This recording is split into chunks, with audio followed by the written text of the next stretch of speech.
الحمد لله وكفى وسلام على حبيبه المصطفى أما بعد فأعوذ بالله من الشيطان الرجيم بسم الله الرحمن الرحيم إن الله وملائكته يصلون على النبي يا أيها الذين آمنوا صلوا عليه وسلموا تسليما اللهم صل على سيدنا ومولانا محمد معدن الجود والكرم وآلہ واصحابہ الکرام وابنہ الکریم وبارک وسلم صلاۃ دائمۃ سرمدا ابدا۔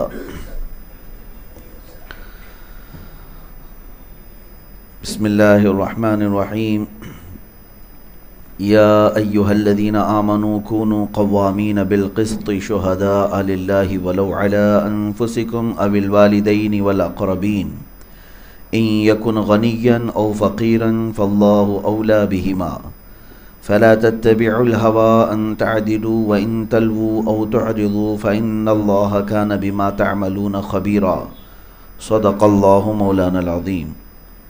اے ایمان والو، انصاف پر خوب قائم ہو جاؤ، اللہ کے لیے گواہی دیتے، چاہے اس میں تمہارا اپنا نقصان ہو یا ماں باپ کا یا رشتہ داروں کا۔ جس پر گواہی دو وہ غنی ہو یا فقیر ہو، بہرحال اللہ کو اس کا سب سے زیادہ اختیار ہے، تو خواہش کے پیچھے نہ جاؤ کہ حق سے الگ پڑو، اور اگر تم ہیر پھیر کرو یا منہ پھیرو تو اللہ کو تمہارے کاموں کی خبر ہے۔ اس سے قبل کی آیت کریمہ جو میں نے تلاوت کی تھی، مسلسل 3 آیتیں تھیں، جس میں نے یہ عرض کیا تھا اللہ تعالیٰ نے ایک لفظ کو 3 مرتبہ بیان فرمایا ہے، للہ ما فی السماوات و ما فی الارض، جو کچھ ہے زمینوں میں اور آسمانوں میں وہ سب اللہ کا ہے۔ اس کے بعد آیت کریمہ میں ایک یہ بھی بات تھی، ان یشاء یذہبکم، اگر وہ چاہے، اللہ چاہے اے لوگو تو تمہیں لے جائے اور تم کو ختم کر دے، ویأتی بآخرین، اور دوسروں کو لے آئے گا۔ مطلب یہ ہے کہ اگر اللہ تبارک و تعالیٰ چاہے تو تم سب کو ختم فرما دے گا اور تمہاری جگہ پر دوسروں کو قائم فرمائے گا۔ اگر کسی کو یہ گھمنڈ یا تکبر ہے کہ میری ذریعے سے دنیا چلتی ہے تو وہ خامخواہ ہے، اس کی یہ غلط فہمی ہے۔ نہ کسی سے یہاں دنیا چل رہی ہے، نہ کسی سے دین چل رہا ہے۔ اللہ تبارک و تعالیٰ اپنے اس پورے کائنات کے نظام کو جس سے چاہے چلائے گا۔ اور اگر کوئی یہ سوچتا ہے کہ میں نماز نہیں پڑھوں گا تو دین ہلکا ہو جائے گا، کمزور ہو جائے گا، ایسا کچھ نہیں ہوگا۔ تم ہلکے ہو جاؤ گے، تم کمزور ہو جاؤ گے، دین نہیں۔ آپ دین سے ہیں، نہ کہ دین آپ سے ہے۔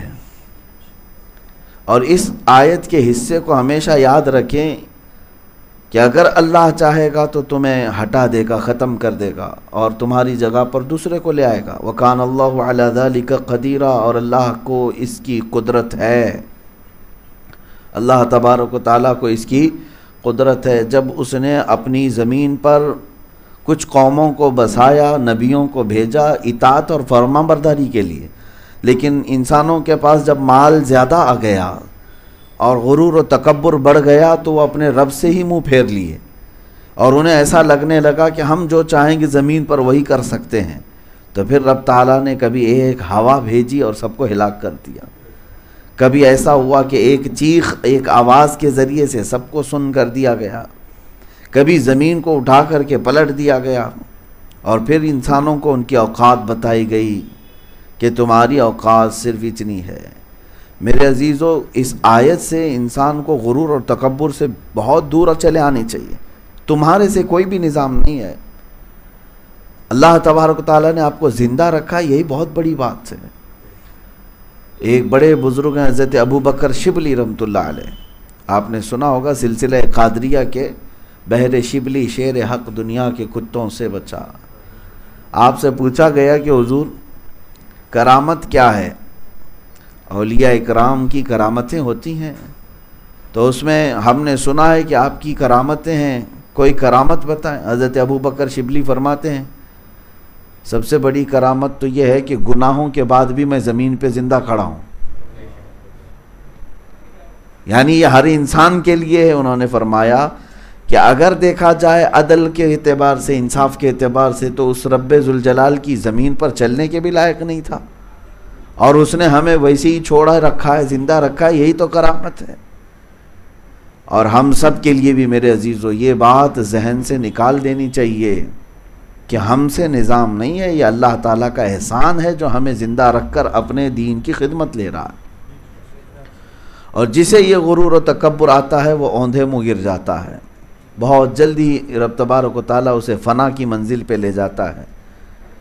ہاں، کچھ لوگوں کو غرور و تکبر اس بات پر آتا ہے کہ میرے بغیر یہ چیز نہیں چل سکتی، چاہے وہ دین کا نظام ہو، کسی دارالعلوم کا ہو، کہ مسجد کا ہو، کسی تنظیم کا ہو، کسی بھی اعتبار سے کوئی یہ نہ سمجھے۔ ہاں، اللہ تبارک و تعالیٰ کا یہ احسان ہے کہ آپ سے وہ کام لے رہا ہے۔ صلاح الدین ایوبی، جنہوں نے بیت المقدس کو آزاد کرایا تھا عیسائیوں کے چنگل سے، کافی مہینوں دقت میں رہے، جنگلوں کے سفر، اپنی فوج کو لے کر کتنی معرکہ آرائیاں ہوتی رہیں، کتنی جنگیں ہوتی رہیں، اور ایسا نہیں کہ اس زمانے میں آپ تنہا خلیفہ تھے کسی جگہ کے یا گورنر تھے، بہت سارے مسلمان ملک، بہت سارے مسلمان خلیفہ تھے۔ ایک دن تھک کر کے اپنے وزیر اور مشیر کے ساتھ بیٹھ کر کے آپ کہہ رہے تھے کیا میں اکیلا ہوں بیت المقدس فتح کرنے کے لیے؟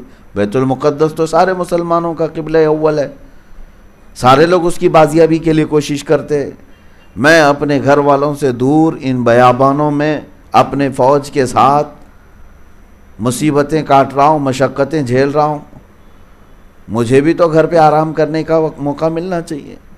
تو ان کے جو مشیر تھے وہ ایسے نہیں ہیں کہ جی حضور آپ جو کہہ رہے ہیں وہ بالکل صحیح ہے، اور ایسے کہنے والوں سے ہی، ایسے چمچوں سے کئی پتیلیاں ختم ہو جاتی ہیں۔ صلاح الدین ایوبی سے ان کے مشیر نے یہ کہا آپ بات تو ٹھیک کر رہے ہیں، آپ سے بڑے قابل لوگ بھی موجود ہیں، بڑی صلاحیت والے لوگ بھی موجود ہیں، بڑے دولت والے لوگ بھی موجود ہیں، لیکن صلاح الدین اللہ کا اس بات پر شکر بجا لاؤ کہ ان بڑے بڑے لوگوں کے ہوتے ہوئے بھی اللہ نے اس کام کے لیے تمہارا انتخاب کیا، تمہیں چنا گیا ہے، تمہیں چنا گیا ہے بیت المقدس کے لیے۔ صلاح الدین ایوبی رحمۃ اللہ علیہ پھر وہاں سے بیدار ہوئے، اٹھے اور کہا کہ جب تک اس طرح کا مشورہ دینے والے لوگ ہوں گے، کسی بھی سپہ سالار یا کسی سپاہی کا کبھی بھی حوصلہ نہیں ٹوٹ سکتا، نہ ہی ہمت ہار سکتا ہے۔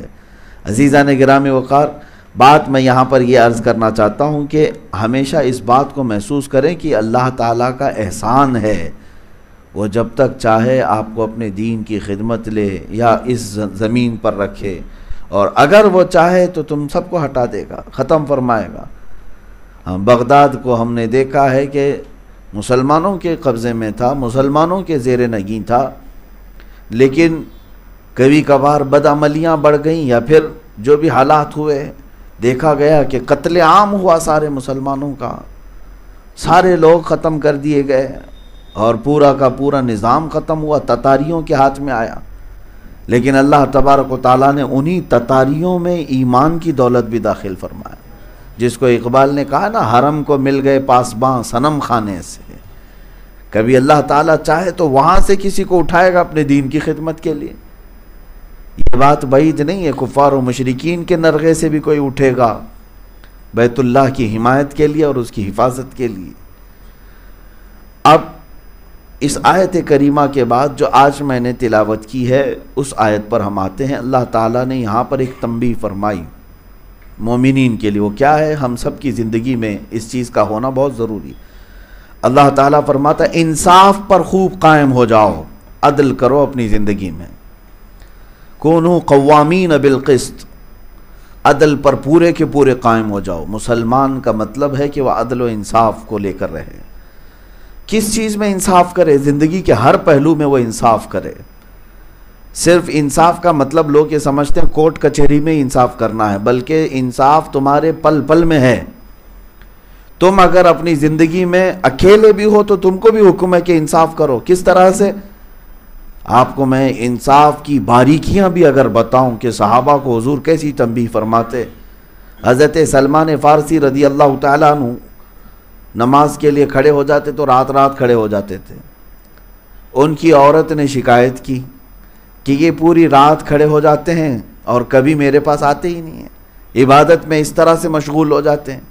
اللہ کے نبی صلی اللہ تعالیٰ علیہ وسلم نے انہیں بلایا اور پھر تنبیہ فرمائی، اے سلمان، تمہارے اوپر اللہ تعالیٰ نے کئی حقوق رکھے ہیں، تمہارے جسم کا بھی تم پر حق ہے، تمہاری بیوی کا بھی تم پر حق ہے، اور اللہ کا بھی حق ہے، لہٰذا ہر ایک کے حق میں انصاف کرو۔ جتنا رب تبارک و تعالیٰ کی بارگاہ میں کھڑا ہونا ہے، ایسا نہیں کہ بندوں کے حقوق تلف کر کے تم اللہ کی عبادت میں لگ جاؤ۔ جو تمہارے ماتحت ہیں ان کے حقوق پورے کرو، پھر اللہ رب العزت کی بھی بارگاہ میں حاضر ہو جاؤ۔ اب یہاں پر ایک بات پتہ چلتی ہے کہ جسم کا بھی حق ہے تمہارے اوپر، اور جس نے جسم کے ساتھ انصاف نہیں کیا وہ ظالم ہو گیا۔ کیسے؟ یہاں سے میں اپنی گفتگو آگے بڑھاتا ہوں۔ تمہارے اوپر تمہارے جسم کا حق ہے کہ تم اسے برباد ہونے سے بچاؤ۔ تم اپنے آپ کو ہلاکت میں نہیں ڈال سکتے، تمہارے اوپر اس کا حق ہے، انصاف کرنا ہوگا۔ تم کیا سمجھتے ہو کہ میرا جسم ہے، میں جیسے چاہے ویسے کر لوں، ادھر بینڈ کر لوں ادھر توڑ لوں؟ نہیں، جسم کا ایک ایک حصہ قیامت کے دن تمہارے خلاف گواہی دے گا اگر تم نے اس کو ہلاکت میں ڈالا۔ تم اگر اپنی زبان کو نشہ کے ذریعے سے، غلاظت کے ذریعے سے خراب کر چکے تھے تو تم یہ مت سمجھنا کہ میرے پیسے تھے، میری مرضی تھی، میں کھایا۔ نہیں میرے عزیزو، جب تم اپنے آپ کو ہلاکت میں ڈالے ہو تو ناانصافی کیا اپنے جسم کے ساتھ، اور اس کو بھگتنا پڑے گا، اور اللہ کی بارگاہ میں اس کی سزا بھی ہے۔ آپ اپنی انگلی بھی جلا نہیں سکتے، آپ کے اوپر اس کا حق ہے۔ ہاں البتہ اتنا ضرور ہے کہ آپ اپنی خواہشات کے مطابق اس جسم کو مشقت میں نہیں ڈال سکتے، اس پر بھی آپ کا حق ہے، اور اس کے ساتھ انصاف کرنا ہوگا، آپ کو انصاف کرنا ہوگا۔ مثال کے طور پر اللہ تعالیٰ نے انسان کی فطرت میں سونے کا نظام بنایا ہے۔ سونا تو آپ کے لیے ضروری ہے نا، یہ فطرت میں ہے آپ کے، اور کوئی جان بوجھ کر کے نہیں سوتا اور وہ یہ سمجھتا ہے کہ نہ سو کر کے میں کسی اور کا کیا بگاڑ رہا ہوں، میں اپنی مرضی سے نہیں سوتا، اور نہ سونے کی وجہ سے کثرت سے کوئی اور کام نہیں تھا، لیکن اپنی خواہشات اور اپنی مرضی کے مطابق اس نے اپنی نیند کو مارا، جس کی وجہ سے دوسری بیماریاں آئیں، تو گویا کہ اس نے اپنے جسم کے ساتھ ناانصافی کیا، ناانصافی کیا۔ یہی ہے عدل جو ہے ہر چیز میں تمہارے ہونا ضروری ہے۔ عدل جب تک تمہارے جسم کے اندر سے شروع نہیں ہوگا، باہر تم کیا عدل کرو گے؟ اس کے علاوہ عدل کے مظاہر آپ کے گھر میں اگر ہیں، اولاد ہے تو ان کے ساتھ عدل کرو۔ اگر دو بیٹے ہیں تو دونوں کے ساتھ برابر کا انصاف ہو، دو بیٹیاں ہیں تو دونوں کے ساتھ برابر کا انصاف ہو۔ کسی کو بھی کمتر سمجھنا، کسی کو بڑا سمجھنا، یہ بہت بڑی ناانصافی ہے۔ بیویاں ہیں تو ان کے لیے بھی قرآن پاک میں حکم یہی ہے کہ ان کے ساتھ انصاف کرو، عدل کرو۔ اور ان کے علاوہ اگر آپ کسی ایسی جگہ پر فائز ہیں کہ آپ کے ماتحت کئی مزدور ہیں تو ان مزدوروں میں انصاف کرو، عدل قائم رکھو۔ کئی مظاہر ہیں کہ عدل کے، اور یہی تو میرے آقا صلی اللہ تعالیٰ علیہ وسلم کا نظام بھی ہے۔ آپ دیکھیں وہ رسول پاک صلی اللہ تعالیٰ علیہ وسلم، کوئی اگر یہ سمجھتا ہو کہ میں تو عدل سے بھی برتر ہوں، میں کیا انصاف کے کٹہرے میں آؤں گا، اگر کوئی جج بھی یہ سوچے میں خود لوگوں کا انصاف کرتا ہوں، میرے لیے تھوڑی نا انصاف کوئی ہے، نہیں، انصاف کرنے والا بھی انصاف کے کٹہرے میں ہوگا، عدل اس پر بھی لاگو ہوگا۔ ایک بار مصطفیٰ کریم صلی اللہ تعالیٰ علیہ وسلم صحابہ اکرام رضوان اللہ تعالیٰ علیہم اجمعین کے درمیان اعلان فرماتے ہیں، اگر کسی کا میرے اوپر کوئی حق باقی ہے تو وہ لے سکتا ہے، اگر کسی کا کوئی حق باقی ہے تو لے سکتا ہے۔ تو صحابہ میں سے ایک صحابی کھڑے ہوئے اور کہا، یا رسول اللہ میرا آپ کے اوپر حق باقی ہے۔ سب صحابہ ان کی طرف دیکھنے لگے کہ کون ہے، حضور پر اس کا کیا حق باقی ہے؟ تو حضور نے فرمایا جو حق ہے بتاؤ۔ کہا آپ جنگ کی تیاری کے درمیان صف سیدھی کر رہے تھے یا نماز کی حالت میں صف سیدھی فرما رہے تھے، میں صف سے تھوڑا سا آگے بڑھ گیا تھا، آپ کے ہاتھ میں چھڑی تھی، آپ نے مجھے چھڑی سے مارا تھا صف سیدھی کرنے کے لیے۔ تو حضور پاک صلی اللہ علیہ وسلم نے فرمایا ہاں میں نے صف سیدھی کرنے کے لیے چھڑی لگائی ہوگی۔ تو صحابی نے کہا کہ مجھے وہ حق چاہیے، مجھے وہ حق چاہیے۔ اللہ کے نبی صلی اللہ تعالیٰ علیہ وسلم آگے بڑھے اور اپنے آپ کو ان کے حوالے کیا، کہا کہ تم لے سکتے ہو جو تمہارا حق ہے، جتنا میں نے تمہیں لگایا تھا چھڑی سے اتنا تم بھی مجھے لگا سکتے ہو۔ اللہ اکبر! یہ کائنات کا سب سے عظیم آقا، جس نے پوری کائنات کو اندھیریوں سے اجالے میں لایا، اور جس کی ایک تاب کے لیے، اس ایک دیدار کے لیے کروڑوں فرشتے بے قرار ہوں، وہ اپنے ہی غلام، اپنے ہی خادم صحابی کے پاس اپنے آپ کو انصاف کے لیے پیش کر رہا ہو۔ صحابہ سب دیکھتے رہے اور کہنے لگے کہ یہ کیسا ہو سکتا ہے کہ حضور پاک صلی اللہ تعالیٰ علیہ وسلم پر کوئی ہاتھ اٹھائے گا۔ کوئی صحابی اگر کھڑے ہوتے تو حضور جلال میں انہیں بٹھا دیتے کہ یہ انصاف ہے، یہ اللہ کا دین ہے، تم بیٹھ جاؤ۔ تو جب حضور پاک نے اپنے آپ کو پیش کیا تو وہ صحابی آگے آئے، کہا کہ جس وقت آپ نے مجھے مارا تھا اس وقت میرے جسم پر کپڑا نہیں تھا، پیٹھ پر، لہٰذا آپ بھی اپنا جبہ اٹھائیں، آپ بھی اپنا جبہ اٹھائیں، میں ننگی پیٹھ تھا جب آپ نے مجھے چھڑی لگائی تھی۔ حضور پاک صلی اللہ تعالیٰ علیہ وسلم نے اپنے جسم اطہر سے جبہ بھی ہٹا دیا، ایک خادم اور ایک غلام کی بات پر۔ جب جبہ ہٹایا تو وہ صحابی آگے بڑھے اور حضور کے دونوں کندھوں کے بیچ میں مہر نبوت تھی، اس کو جا کر چوم لیا۔ مہر نبوت کیا ہے؟ دونوں شانوں کے بیچ میں ایک مہر، انڈے سے تھوڑی سی بڑی، ایک ایسی شکل تھی جس کو کھلتے ہی سورج سے زیادہ روشنی اس میں آتی تھی۔ حضور پاک صلی اللہ تعالیٰ علیہ وسلم کی وہ مہر نبوت ہے، آپ کے خاتم النبیین ہونے کی علامت تھی، اور صحابہ وہ دیکھنے کے لیے بھی بے قرار رہتے تھے کہ کبھی تو وہ مہر نبوت بھی نظر آئے، اور وہ صحابی مہر نبوت کو چوم لیے اور اس کے بعد کہے میں نے میرا حق لے لیا، میں نے میرا حق لے لیا۔ لیکن میرے عزیزوں، واقعہ جو ہے، حدیث جو ہے، صحابی نے اپنا عمل کیا، انہیں حضور صلی اللہ علیہ وسلم کی مہر نبوت کا بوسہ چاہیے تھا، وہ اس راستے سے چلے تو گئے، لیکن رسول پاک کو تو دیکھیں، اگر کوئی غلام بھی کہتا ہے کہ مجھے حق چاہیے تو اپنے آپ کو سپرد کرتے ہیں۔ ہے کوئی دنیا میں اس نظام کو پیش کر کے دکھائے کہ رسول پاک صلی اللہ تعالیٰ علیہ وسلم نے جس عدل کو قائم کیا تھا، ہے کوئی آج دنیا کا لیڈر جو اپنے آپ کو انصاف کے کٹہرے میں کھڑا کر سکے؟ یہاں تو ظالموں کی دنیا ہے، یہاں خون پینے والوں کی دنیا ہے، اور کرسی پہ بیٹھنے والے اپنے آپ کو انصاف سے بالا تر سمجھتے ہیں۔ ان کا تو خیال یہ ہے کہ سارے کورٹ اور کچہری کے قانون ان پر نہیں نافذ ہوتے، وہ تو غریبوں پر ہوتے ہیں۔ آج یہی تو چل رہا ہے، سارے جتنے بھی قانون ہیں، لا ہیں، وہ غریبوں پر نافذ ہوتے ہیں، سیٹھوں پر نہیں ہوتے، امیروں پر نہیں ہوتے، نیتاؤں پر نہیں ہوتے۔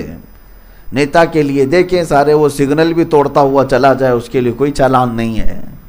نیتا جی ہیں، ان کے لیے تھوڑی نہ قانون بنا ہے، سمویدھان ان کے لیے تھوڑی نہ ہے۔ یہ لا کی کتاب صرف غریبوں کو دکھانے کے لیے ہے۔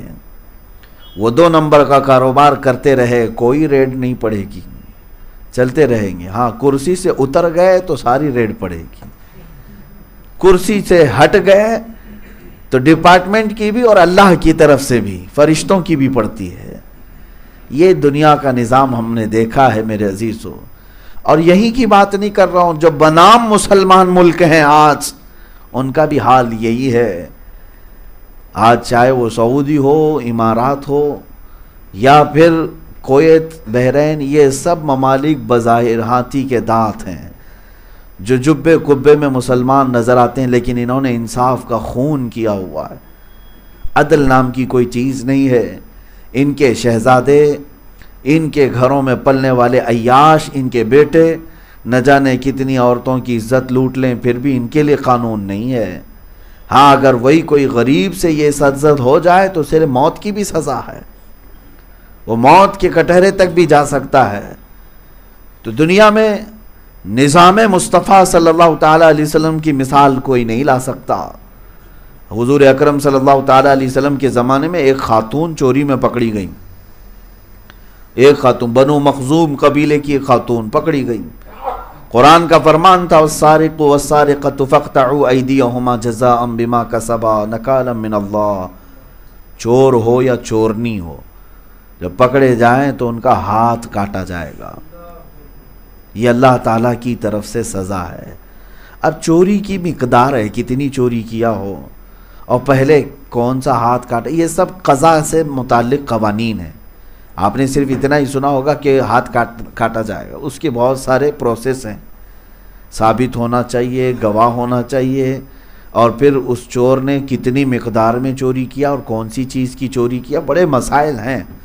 لیکن میں جو بات عرض کر رہا ہوں، اس خاتون کو جب چوری میں پکڑا گیا، پیش کیا گیا بارگاہ رسالت مآب میں، اب صحابہ کرام میں ایک بات یہ چلی کہ صحابہ کہنے لگی یہ جو خاندان ہے بنو مخزوم ابھی ابھی اسلام میں آئے ہیں، ابھی ابھی ایمان لائے ہوئے ہیں، اور انہی کے خاندان کی لڑکی اب چوری میں پکڑی گئی، ہاتھ کاٹیں گے تو پورا قبیلہ برگشتہ ہو سکتا ہے، اسلام سے دور ہو سکتا ہے، لہٰذا کچھ تو ان کی سفارش ہونی چاہیے۔ اور صحابہ اس معاملے میں ڈر رہے تھے کس سے بات کریں، کون بات کرنے کے لیے جائے گا۔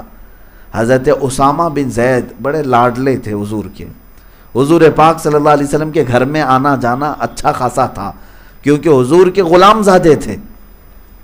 حضور پاک صلی اللہ تعالیٰ علیہ وسلم کے بیٹے حضرت زید منہ بولے بیٹے تھے، ان کے بیٹے حضرت اسامہ بچپن سے حضور کے گھر میں آنا جانا، ازواج مطہرات کے سارے گھروں میں ان کا آنا جانا تھا، چھوٹی عمر کے تھے۔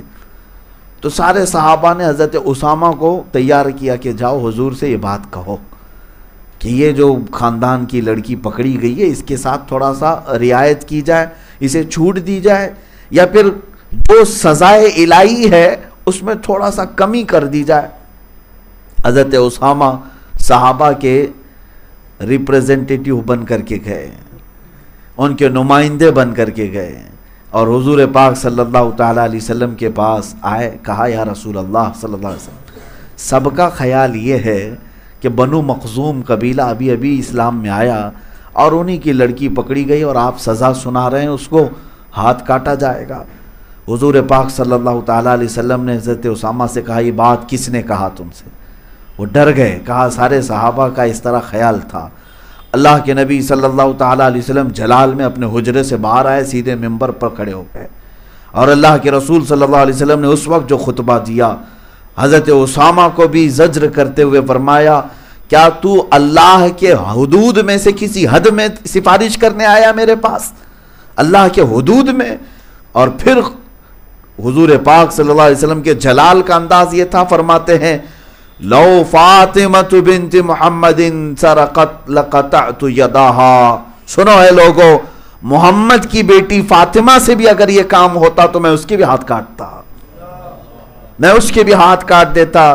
تم تو بنو مخزوم قبیلے کی خاتون کے بارے میں کہہ رہے ہو، محمد صلی اللہ علیہ وسلم کی بیٹی، میرے گھر میں اگر ایسا ہو جاتا بفرض محال۔ اللہ نے حضور کے اہل بیت کو ہر عیب سے پاک رکھا ہے، لیکن رسول پاک نے عدل کا وہ اعلیٰ نمونہ پیش فرمایا، ارشاد فرماتے میں ہاتھ کاٹ دیتا، اور پھر یہ جملہ ارشاد فرمایا تم سے پہلے والی قوموں کو اللہ نے ہلاک و برباد کیا، اس لیے کہ جب ان کے عزت دار لوگ گناہ کرتے تو انہیں سزائیں نہیں دی جاتی، جب ان کے غریب لوگ کام کرتے، گناہ کرتے تو انہیں سزائیں دی جاتی تھیں۔ لیکن اسلام عدل کا نام ہے، انصاف کا نام ہے، یہاں سب کو برابر رکھا جائے۔ عزیزان گرامی وقار، آج میں مانگ بھی یہی کرتا ہوں کہ یہ جو معاشرے میں ڈس بیلنس ہوتا جا رہا ہے، لوگ آج دیکھ رہے ہیں کہ ہمارے ہاں بھی قوانین خطرے میں آ گئے، ہمارا لا خطرے میں آ گیا، یہاں جس کی لاٹھی اس کی بھینس چل رہا ہے، اور اگر امن و امان چاہتے ہو تو مجھ سے مشورہ لے لو کہ نظام مصطفیٰ قائم کرو، حضور پاک صلی اللہ تعالیٰ علیہ وسلم کے قوانین کو اڈاپٹ کر کے تو دیکھو امن و امان آئے گا۔ یہ جو جگہ جگہ ریپ کے کیسز بڑھتے ہیں، چوری کے کیسز بڑھ جاتے ہیں، قتل و غارت مرڈر کے یہ جو کیسز ہیں، اس کے لیے اسلام نے جو حدود رکھے ہیں، جو پابندیاں رکھی ہیں، اسے نافذ کر کے تو دیکھو۔ اب یہ میری بات کو سن کر کے کوئی ہو سکتا ہے واویلا مچا ہے، لیکن میرے عزیزو، ہم نے ان بڑے نیتاؤں سے بھی سنا ہے جن کا اسلام سے تعلق نہیں، جب کئی بیٹیوں کی عزت اچھالی گئی تو انہوں نے بھی آواز یہ اٹھائی کہ اسلامی قانون ہونا چاہیے۔ اسلامی قانون کے طور پر ہمارے ممبئی کے ہی کئی بڑے بڑے دگج نیتا جن کو کہا جائے، انہوں نے بھی مطالبہ کیا تھا کہ اسلام میں جو قانون ہے ریپ پر، زنا پر، وہ نافذ کر دو تاکہ دوسرا کوئی ایک کام کرنے سے ہمیشہ کے لیے گھبرائے۔ تمہیں کسی نہ کسی دن احساس ہوگا کہ نظام مصطفیٰ ہی پوری کائنات کو امن بخشتا ہے۔ عزیزان گرام وقار، عدل اور انصاف کے ترازو کو اگر کہیں مثالوں میں دیکھنا ہو تو اسلام کے دائرے میں دیکھو۔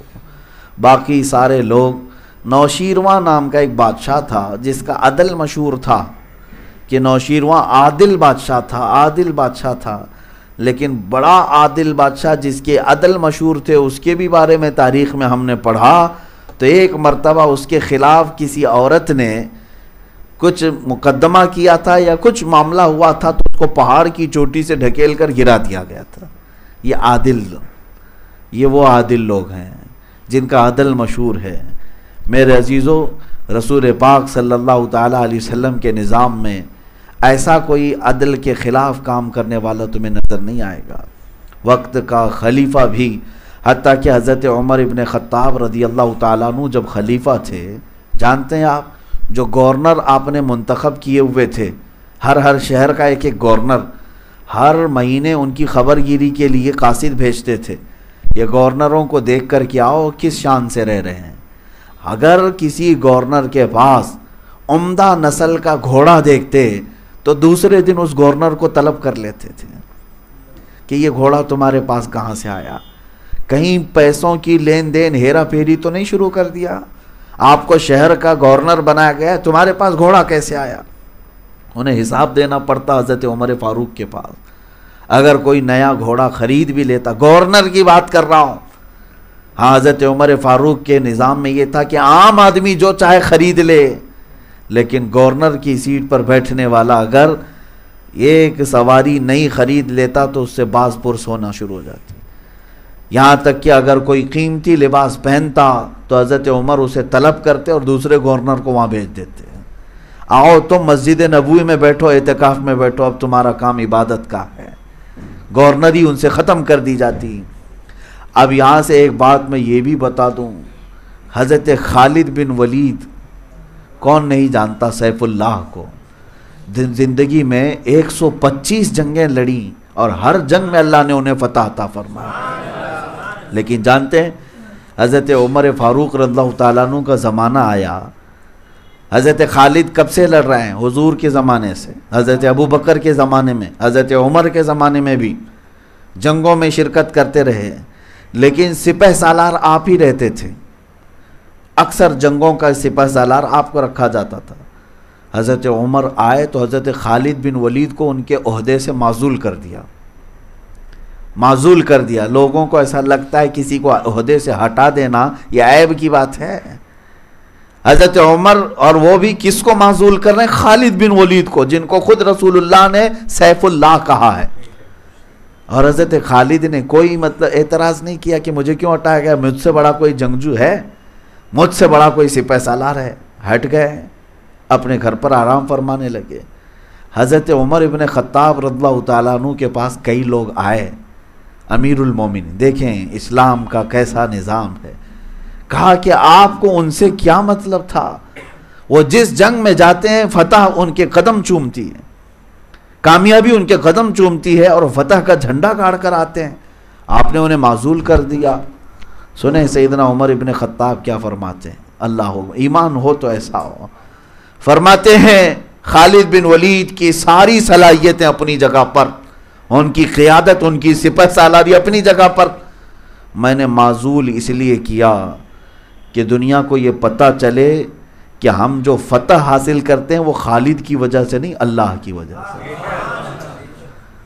ہاں، کوئی ذہن میں یہ بات نہ رکھ لے کہ خالد بن ولید ہے اس لیے ہی فتح ہوتا ہے۔ ہم دنیا کو یہ بتانا چاہتے ہیں ہم اللہ کے بندے ہیں اور محمد عربی کے غلام ہیں۔ ابھی جو بات میں نے تھوڑی دیر پہلے کہا کہ دین کسی سے نہیں ہے کہ اس کے بغیر دین نہیں چلے گا، ایسا نہیں ہے۔ بہرحال یہ عدل کے بہت سارے نمونے ہیں، خلفائے راشدین کی زندگی میں آپ دیکھیں، صحابہ کی زندگی میں آپ دیکھیں، تابعین، اولیاء کاملین کی زندگیاں ہیں۔ اب میں خلاصتاً اس بات کو یہ کہتا ہوں، اللہ تعالیٰ نے فرمایا کہ تم خوب انصاف پر قائم ہو جاؤ چاہے تمہارا نقصان ہو، وَلَوْ عَلَىٰ أَنفُسِكُمْ، اللہ فرماتا اگرچہ تمہارا اپنا جانی نقصان بھی ہو جائے، اَوِ الْوَالِدَيْنِ وَالْأَقْرَبِينَ، یا تمہارے والدین کا نقصان ہو رہا ہے یا رشتہ داروں کا نقصان ہو رہا ہے، لیکن انصاف کو نہیں چھوڑنا۔ یہ کس بات پر آ رہا ہے؟ گواہی دینے کے لیے، اللہ کے لیے گواہی دیتے ہوئے انصاف پر قائم ہو جاؤ۔ اللہ کے لیے گواہی دینا کیا ہے؟ تم لا الہ الا اللہ محمد الرسول اللہ پڑھتے ہو، یہ انصاف ہے۔ اور جب تم اس گواہی پر کھڑے ہو جاؤ گے، ہو سکتا ہے تمہارا نقصان ہو، تمہیں گھر سے باہر کر دیا جائے گا، ہو سکتا ہے تمہارے والدین کا نقصان ہو یا رشتہ داروں کا، لیکن اللہ فرماتا ہے تم اس پر خوب قائم ہو جاؤ، یہ سارے نقصانوں کی تلافی ہو جائے گی، بھرپائی ہو جائے گی۔ اور رب تعالیٰ یہ بھی فرماتا ہے جس پر تم گواہی دے رہے ہو، چاہے وہ غنی ہو یا فقیر ہو، اللہ تبارک و تعالیٰ ساری چیزوں کو جانتا ہے۔ اب یہاں پر ایک دوسرا مسئلہ ہے کہ کبھی تمہیں وٹنس بنا کر کے پیش کیا گیا، گواہ بنا کر، تو یہ نہیں دیکھنا کہ میں جس کی گواہی دینے کے لیے جا رہا ہوں یہ مالدار آدمی ہے، گواہی اس کے حق میں دے دوں گا تو کوئی لفافہ مجھے پہنچا دے گا، اور اگر کوئی غریب آدمی ہے تو اس کے خلاف تم نے گواہی دے دی، جھوٹی گواہی دے دی۔ اللہ کی بارگاہ میں اس کی سخت پکڑ ہے۔ رب تعالیٰ یہاں فرماتا ہے فَلَا تَتَّبِعُوا الْهَوَىٰ أَن تَعْدِلُوا، خواہش کے پیچھے مت بھاگو، حق سے الگ ہو کر کے، عدل کو چھوڑ کر کے تم خواہش کے پیچھے مت جانا۔ پہلے کے لوگ اس طرح سے کرتے تھے، اپنے مالدار لوگوں کی حمایت میں گواہی دینے کے لیے چلے آتے تھے کہ نہیں ہمارے سیٹھ صاحب تو کبھی ایسا نہیں کیے، چاہے دیکھا ہو نہیں دیکھا ہو، لیکن گواہی دینے کے لیے بہت سارے آ جاتے۔ آج بھی یہ نظام ہمیں دیکھنے کو ملتا ہے۔ میں پورا یقین اور جزم کے ساتھ نہیں کہتا، لیکن سنی ہوئی بات ہے کہ کورٹ کے باہر ایسے بہت سارے گواہ بکتے بھی ہیں، خریدے بھی جاتے ہیں ان کو، اور ضمانت کے پیپر بھی لے کر کے بیٹھے، ان کا اور کوئی بزنس نہیں ہوتا، کوئی دھندا نہیں ہوتا، یہی کام رہتا ہے۔ تو پولیس کے پاس بھی ایسے کچھ گواہ رہتے ہیں۔ ہمارے ساتھ خود ایک معاملہ پیش آیا، میں آپ کو بتا رہا ہوں۔ کورٹ میں، عدالت میں موجود یہاں کے نظام کے اعتبار سے میں آپ کو بتا رہا ہوں، ایک بوڑھے میاں کو، وہ شاید عمر کے 60-65 سال کی عمر کا ہوگا، اور دماغی توازن پتہ نہیں، چڑ تھا، کورٹ میں آیا ہوا تھا، اور پیشی تھی وہاں پر، پیشی وہاں پر موجود تھی، تو وہ آیا بیچارہ بڑی تیاری کے ساتھ، صبح کے وقت آیا۔ وہاں پر کورٹ میں 6 لوگ کھڑے ہوئے تھے اور ان کا مقدمہ چل رہا تھا، اور ان کے مقدمے کے ٹائم پر جو ایویڈنس چلتے ہیں، یہ گواہ بلائے جاتے ہیں، میں اس کا عینی شاہد ہوں، آپ کو بتا رہا ہوں۔ جج نے گواہ کو پیش کرنے کا حکم دیا، پولیس یہ بوڑھے میاں کو، چاچا کو لے کر کے آئی، یہ کٹہرے میں آئے۔ وہاں کیس کیا چل رہا تھا میں آپ کو بتاؤں۔ وہ جو 6 لوگ تھے جن کو کورٹ میں رکھا گیا تھا، وہاں کھڑا کیا گیا تھا، ان کا مسئلہ کسی پراپرٹی کا چل رہا تھا کہ ان لوگوں نے زبردستی کسی کی پراپرٹی قبضہ کی ہوئی ہے، اس پر گواہ بن کر چاچا آئے ہوئے تھے۔ تو یہ چاچا جب کھڑے ہوئے تو جج نے پوچھا کہ آپ ان کو پہچانتے ہو؟ تو جاتے ساتھ وہ بھڑک گئے اور کہا کہ یہ 6 لوگوں نے نہیں مارا ہے مجھ کو، انہوں نے نہیں مارا ہے مجھ کو، مجھے تو میرا بیٹا اور اس کا دوست مل کر کے مارے تھے۔ بار بار یہی جملہ دہرا رہے ہیں۔ تو جج نے پوچھا کہ آپ کا مسئلہ کیا ہے؟ ہم یہ پوچھ رہے ہیں کہ یہ 6 لوگ جو زمین پر قبضہ کیے ہوئے ہیں، آپ ان کو جانتے ہیں؟ کہا نہیں، انہوں نے نہیں مارا مجھ کو۔ مسئلہ یہ تھا، میں آپ کو بتاؤں، اس بوڑھے کا بیٹا اور اس کا دوست دونوں مل کر کے باپ کے ساتھ بدتمیزی کی ہے، مار پیٹ بھی ہوئی۔ اس دن یہ کمپلینٹ کرنے کے لیے پولیس اسٹیشن گئے چاچا، اور وہ 6 لوگ کسی زمین کے معاملے میں وہاں پر لڑ رہے تھے، ان کو بھی پولیس اریسٹ کر کے لائی ہوئی تھی، تو ان کے معاملے میں چاچا کو گواہ بنا کر کورٹ میں پیش کیا گیا۔ یہ معاملہ میرے سامنے کا ہے، اس کا ٹیکہ لے جاؤ، اس کو بھیڑا دو، اس کا ٹیکہ لاؤ، اس کو بھیڑا دو، اور اس کے بعد پولیس شرمندہ بھی ہے۔ بعد میں جج نے پھٹکار بھی لگائی کہ میاں اس کا مسئلہ کیا ہے؟ تب پھر اس نے کہا کہ میری تو کمپلینٹ لی ہی نہیں گئی ہے، مجھے پتہ نہیں کسی اور کا یہاں پر گواہ بنا کر کے پیش کیا جا رہا ہے، میرا اپنا جو مدعا تھا، میری کمپلینٹ تو لکھو کہ میرے بیٹے نے مجھے مارا تھا، میرے بیٹے کے دوست نے مجھے مارا تھا۔ میرے عزیزو، یہاں پر یہ معاملات چلتے ہیں کہ راہ چلتا ہوا آدمی بھی ان کے ہتھے چڑھ جائے تو گواہ بن جاتا ہے۔ اسی وجہ سے نظام درہم برہم ہوتا ہے، اور پھر اگر ہم کچھ بات کہیں تو انہیں برا بھی لگتا ہے، اور پھر واٹس ایپ کے پیچھے بھی، اسٹیٹس کے پیچھے بھی لگ جائیں کہ آپ سخت بات کرتے ہو، اس سے جو ہے نظام درہم برہم ہوتا ہے، ہمارے بولنے سے نظام برہم ہوتا ہے، اور تم 100 چوہے کھا کر بیٹھے ہوئے ہو۔ یہ تو ساری دنیا دیکھ رہی ہے۔ عزیزان گرامی وقار، انصاف کا خون جو ہوتا ہے اس کی ایک مثال یہ بھی میں عرض کروں۔ تریپورہ میں آج تشدد ہوا، سب کو پتہ ہے، وہاں مسجدیں میں آگ لگائی گئی، بہت سارے لوگوں کو مارا گیا، ظلماً مارا گیا۔ ابھی 8 دن پہلے تو پولیس والے آ کر کے بیان دے رہے تھے ایسا کچھ بھی نہیں ہوا، یہاں پہ ایسا کچھ بھی نہیں ہوا۔ ہم بھی خاموش رہے، کیونکہ ہم واٹس ایپ کی یونیورسٹی پر بھروسہ نہیں کرتے کہ اس میں آنے والی خبریں ادھر کی ادھر لگا کر کے پیش کر دی جاتی ہیں۔ میں نے کچھ لوگوں کو منع بھی کیا، جب تک آتھینٹک خبر نہ ملے کوئی بھی ایکشن مت لینا، کہ جب تک آپ کو حقیقی خبر وہاں کی نہ مل جائے کہ حقیقت میں ہوا کیا ہے۔ پولیس نے جب آ کر کے سامنے بڑے ذمہ دار ادھیکاری نے بیان دیا کہ نہیں ایسا کچھ نہیں ہوا، واٹس ایپ والے پھیلا رہے ہیں، میں بھی خاموش تھا۔ پھر ابھی ایک ڈیلیگیشن جانا شروع ہو گئے، جو ہیومن رائٹس کی تنظیمیں ہیں، NGOs ہیں یا علماء ہیں، یہ خود تریپورہ جانا شروع کر دیے کہ جا کر کے دیکھتے ہیں۔ ہم بھی اسی انتظار میں تھے۔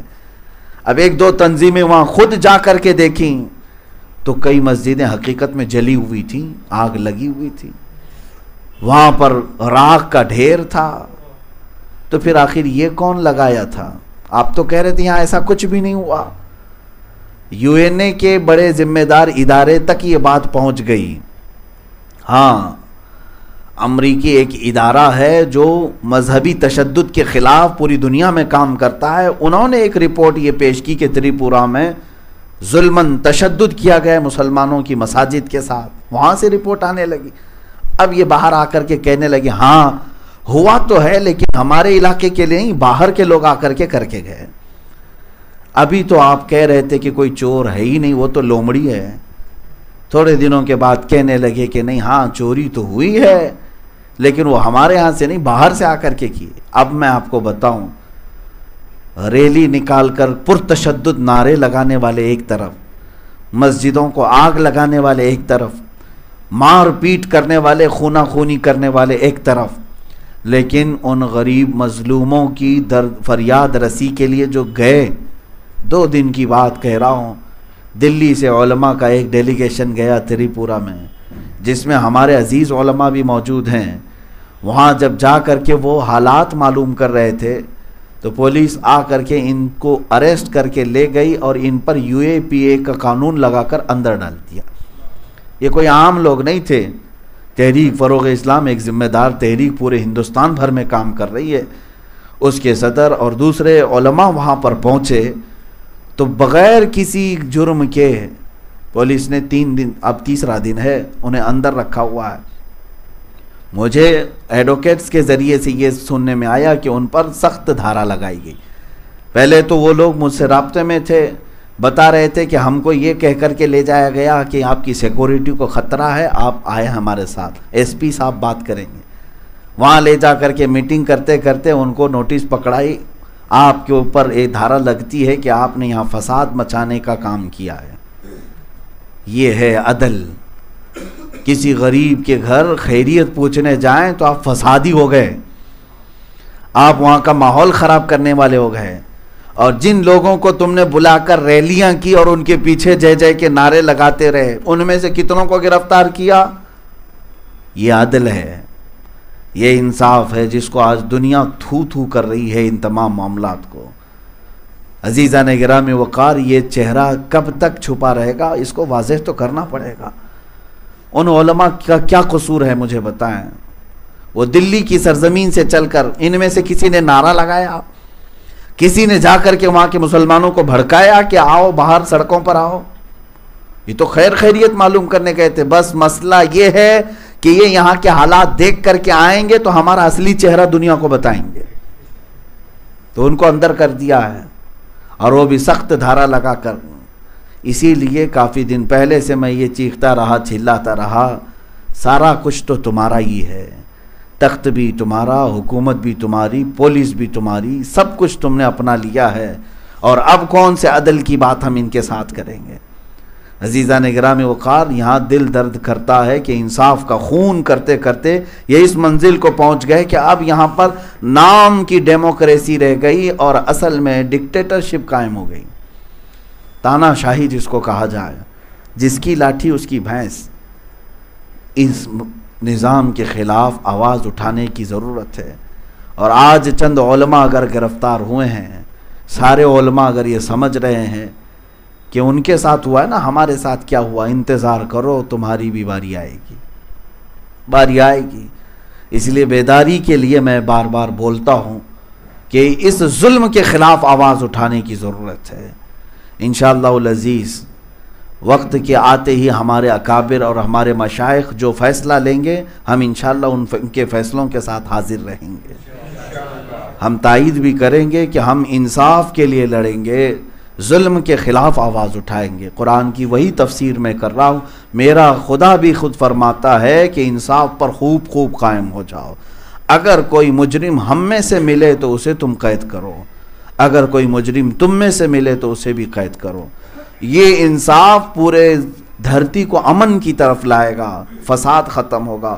اور ڈپارٹمنٹ جنہوں نے خاکی وردی پہنی ہے ان کو ان کی بات یاد دلا دیں کہ آپ نے اوتھ لیا ہے، قسم اٹھائی ہے، حلف لیا ہے، شپت لیا ہے آپ نے، کیا کہہ کر کے کہ سارے لوگوں کو میں ایک نظر سے دیکھوں گا، قانون کے خلاف جو جائے گا اس کو میں کٹہرے تک پہنچاؤں گا. لہذا تم جب تک اس انصاف پر قائم رہو گے تمہاری دنیا میں عزت ہے، اور ہر کوئی تمہیں سلام بھی پیش کرے گا کہ انصاف والا ایک آفیسر تھا، انصاف پسند آفیسر تھا. تم اپنی ڈیوٹی کو پوری کرو، اپنے معاملات کو پوری کرو. یہ حکومتیں تو آتی جاتی رہیں گی. تم اگر آج ان کی وفاداری میں چند لوگوں کو قید کر کے مار رہے ہو تو انتظار کرو، چند دنوں کے بعد تختہ پلٹ گیا، دوسرے آ گئے، تب تم کیا کرو گے؟ ان کے پیچھے دم ہلاؤ گے، ان کے پیچھے دم ہلاؤ گے. میاں کتا بھی اپنا مالک بدلتا نہیں ہے. یہاں پر آپ سب سے میں یہ گزارش کرنا چاہتا ہوں کہ ہمارا جو ملک امن و امان کا گہوارہ بنے تو انصاف قائم ہونا ہوگا.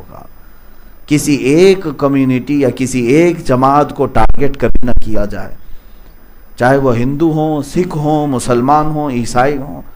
یہ جو آج پوری دنیا کو آتنکواد اور دہشت گرد کا لیبل دیتے تھے، سب سے بڑے دہشت گرد تو یہ آتنکی ہیں جو جگہ جگہ فساد مچا رہے ہیں، جگہ جگہ لوگوں کے ساتھ ظلم کے ساتھ انہیں مار کر کے. کیا یہ خون کے پیاسے ہیں؟ کیوں مارتے کیوں ہیں؟ مسلمان سے ان کو اتنی تکلیف کیوں ہے؟ تو پتہ ہی چلا کہ اصل دہشت گرد تم ہی ہو، خونی ہو، تم پیاسے ہو خون کے. کس بات کی تمہارے اندر دشمنی ہے؟ بدلہ لینا ہے. کبھی کسی نے آپ کو مارا تو بدلہ لیا جاتا، لیکن ایسے بھی حالات نہیں نظر آتے کہ کہیں مسلمانوں نے کسی مندر کو توڑ پھوڑ کیا ہو، کسی مقدس کتاب کو جلا دیا ہو، یا نہتے اور کمزور اور غریب ہندوؤں کو مار ڈالا ہو. ایسے واقعات تو نہیں ملتے. اور اگر کسی نے ایسا کیا تو ہم خود اس کو کنڈم کریں گے اور اس کی مذمت کریں گے. لیکن یہ کیا ہے، آئے دن یہ واقعات، آپ ایک جماعت کو ٹارگٹ کرتے جا رہے ہو، ایک کمیونٹی کو ٹارگٹ کرتے جا رہے ہو، اس کا مطلب کیا ہے کہ خونی تم ہو، تمہارا تعلق آتنک سے ہے، تمہارا تعلق دہشت سے ہے۔ میرے عزیزو، ان لوگوں کو بھی میں یہ میسج دینا چاہوں گا، انصاف قائم کرو اور عدل کے ساتھ رہو گے تو گھر تمہارا بھی امن سے رہے گا، ہمارا بھی امن سے رہے گا۔ اور ورنہ آگ لگانے کی خواہش ہے تو آگ لگے گی، تو پتہ ہے لگے گی آگ تو آئیں گے مکان کئی زد میں، یہاں ہمارا ہی تو مکان تھوڑی ہے، سب کے مکانوں میں آگ لگے گی اور سب اس گرمی اور اس میں جھلس جائیں گے۔ اس لیے بہتر یہی ہے کہ عدل کو قائم کیا جائے۔ میں ان ہندوؤں کی بھی باتوں کو دیکھا جو اس کو کنڈم کرتے ہیں اور اس کی مذمت بھی کرتے ہیں، کئی ایسے لوگ سامنے بھی آئے، موجود ہم نے دیکھا، کچھ ذمہ دار لوگ تھے، کچھ سیاسی لوگ تھے، حتیٰ کہ کچھ پنڈت لوگ بھی ہیں جو ان تمام تشدد کے خلاف بات کرتے ہیں۔ اس کا مطلب ہے کہ ابھی انسانیت باقی ہے، وہ انسانیت کے تقاضے اس کی مذمت کرتے ہیں کہ جہاں ایسے حالات ہو رہے ہیں ہندو بھی آگے بڑھ کر کے انصاف کا مطالبہ کر رہے ہیں۔ لیکن اے مسلمانوں، ہم سب کو بھی اگر کوئی بات کرنی ہے تو انصاف کی بات کرنی ہے۔ آپ اپنی زندگی میں بھی عدل قائم کرو اور اپنے ملک میں بھی عدل قائم رکھو۔ اللہ تعالی ہمیں عدل کی زندگی عطا فرمائے۔ نا انصافی کرنے سے اور حکم عدولی کرنے سے مولا تعالی ہماری حفاظت فرمائے۔ مولا کریم اپنے دین پر ہمیں قائم رکھے اور بد دین ظالموں سے ہماری حفاظت فرمائے۔ وصلی اللہ تعالی علی خیر خلق محمد وآلہ واصحابہ اجمعین، وآخر دعوانا ان الحمد للہ رب العالمین۔